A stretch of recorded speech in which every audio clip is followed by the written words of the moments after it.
أكبر الله. Teman sekalian, yang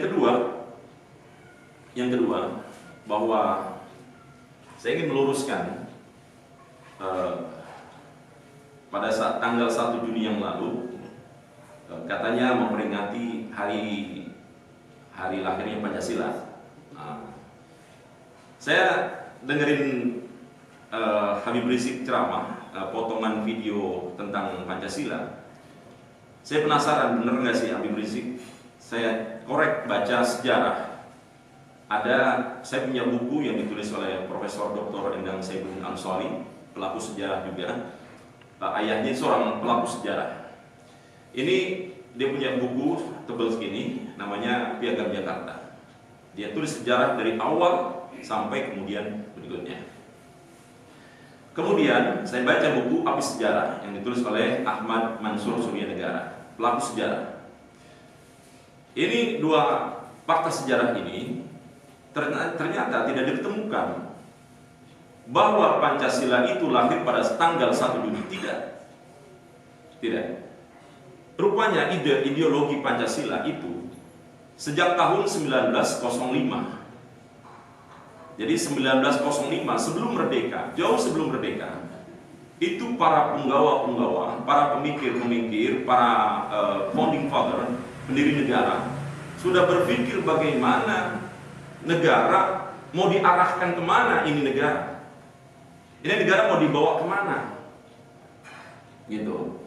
Negara mau diarahkan kemana? Karena kalau tidak ada arah yang jelas, maka akhirnya kita juga tidak punya arah yang jelas. Kalau negara tidak punya falsafah negara, berarti masyarakatnya juga tidak punya falsafah kehidupan. Jangan marah-marah, Pak. Jangan marah-marah.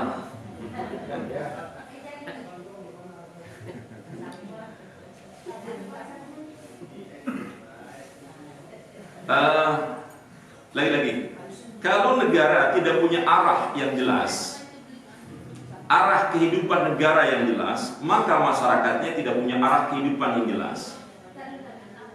Kalau negara tidak punya falsafah negara, maka rakyat tidak punya falsafah negara, tidak punya falsafah hidup. Kalau gitu, penting untuk diarahkan negara mau kemana.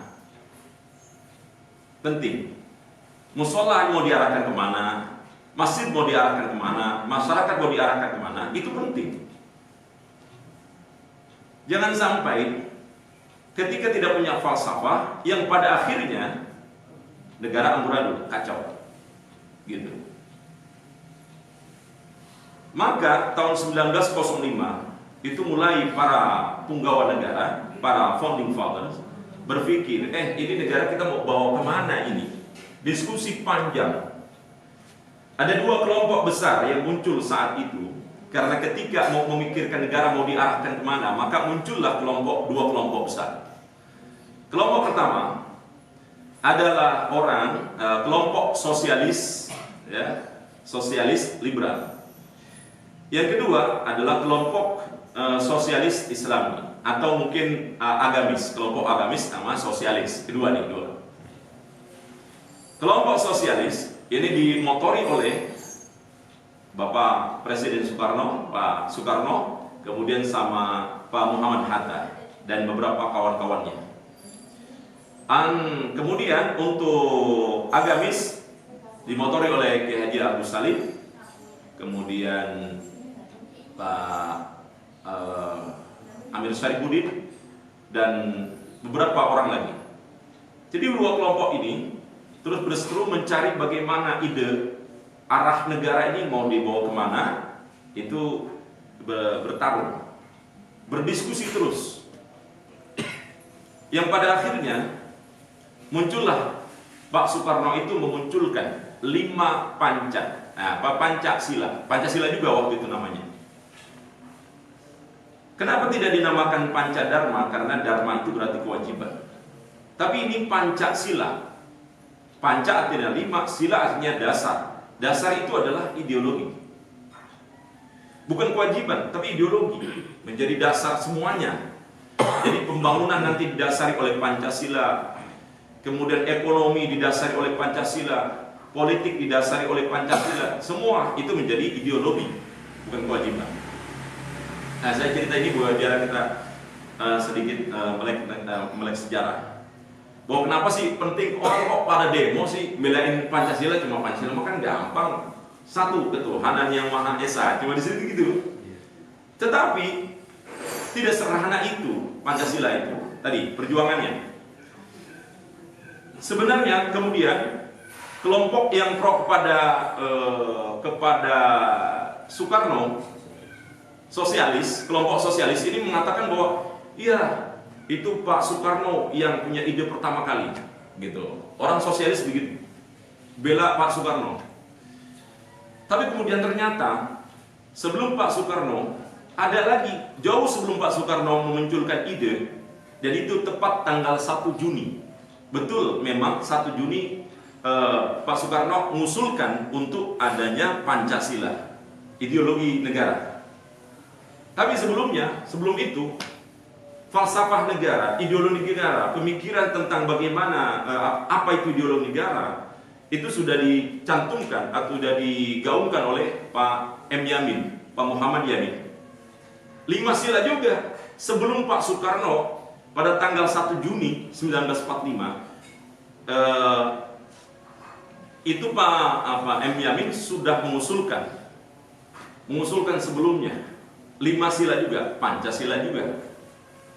Jadi artinya bahwa tanggal 1 Juni itu bukan kelahiran Pancasila. Kalaupun dicap misalkan lahirnya pertama kali ide pemikiran Pak Soekarno, itu tidak benar juga.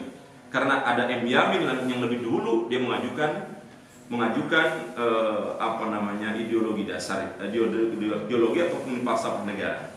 Nah, jadi jamaah sekalian rahmatullah, jadi pertarungan itu tahun 1905 itu sampai kemudian tahun 1945 sebelum merdeka sudah berpikir bagaimana nih nanti merdeka ideologinya apa, itu sampai pada tahun 1945 ada muncul Pak Soekarno mengusulkan Pancasila itu. Sebelumnya M. Yamin mengusulkan itu. Nah, dibentuklah Badan BPUPKI, sebuah kelompok untuk mengusulkan atau membuat rancangan undang-undang yang termasuk di dalamnya pembicaraan masalah ideologi Pancasila. Yang kemudian ditunjuklah dari Badan BPUPKI yang terdiri dari beberapa puluh orang itu, kemudian ditunjuklah ada 9 orang untuk merumuskan Pancasila, merumuskan falsafah bangsa. Maka diantaranya adalah Pak Soekarno, Pak Hatta, kemudian M. Yamin, kemudian A. Maramis, kemudian Ki Haji Agus Salim, siapa lagi itu? Ada 9 orang. Setelah itu 9 orang ini muncullah Piagam Jakarta, Jakarta Charter. Ya, 5 sila juga. Cuma kemudian ada sila pertama, ketuhanan yang Maha Esa dengan menjalankan syariat Islam. Nah, menjalankan syariat Islam. Jadi di situ ada tambahan menjalankan syariat Islam. Ada 7 kata yang ditambahkan di situ. Tapi kemudian berdasarkan diskusi antara orang sosialis dan agamis, pada akhirnya dibuanglah 7 kata itu menjadi ketuhanan yang Maha Esa. Tanggal 22 Juni 1945. Jadi sebenarnya kalau mau ditelusuri bahwa 1 Juni itu bukan hari kelahiran Pancasila. Nah, itu saja yang saya sampaikan agar sejarah tidak disalahkan, dikaburkan, ya, seperti itu. Dan kenapa? Nah, sekarang nih HIP yang menghilangkan sila pertama, ketuhanan yang Maha Esa. Kalau sila pertama dihilangkan, maka berarti negara kita adalah negara yang tidak berketuhanan. Kalau negara yang tidak berketuhanan berarti negara komunis. Komunis tidak punya Tuhan, tidak bertuhan. Ateis tidak punya Tuhan, tidak bertuhan. Ini maka kemudian orang-orang kenapa harus aksi, kenapa harus demo, kenapa harus kemudian rame-rame mendukung tidak mendukung HIP itu dalam rangka itu. Karena akan berbahaya kalau kemudian itu dihilangkan. maka Islam akan terancam dari bumi Indonesia. Karena Islam itu adalah agama, berarti nggak boleh ada agama di Indonesia. Kalau sudah seperti itu, apa jadinya kita? Maka generasi kita, bagaimana kalau tidak beragama? Wong ada agama aja sudah kacau. Bagaimana kalau tidak ada agama? Maka ada beberapa usulan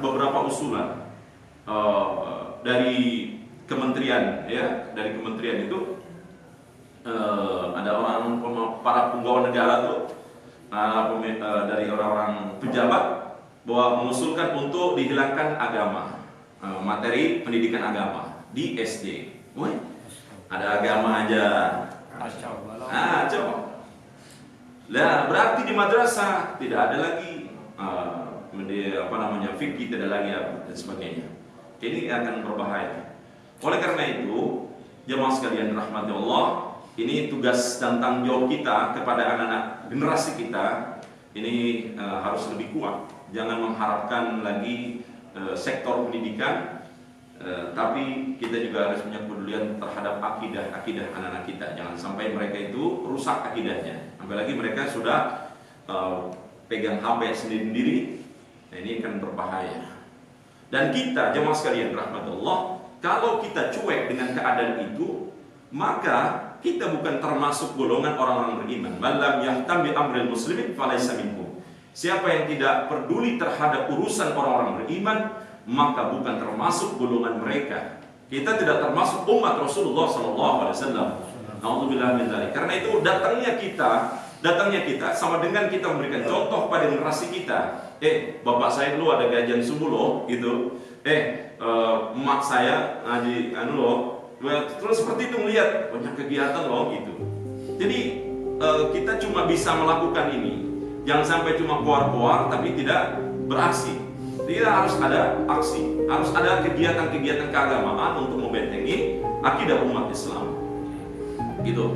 Kehadiran kita sama dengan mendukung gerakan Islam, syiar dakwah Islam. Kalau tidak kuat kita, maka akan kalah.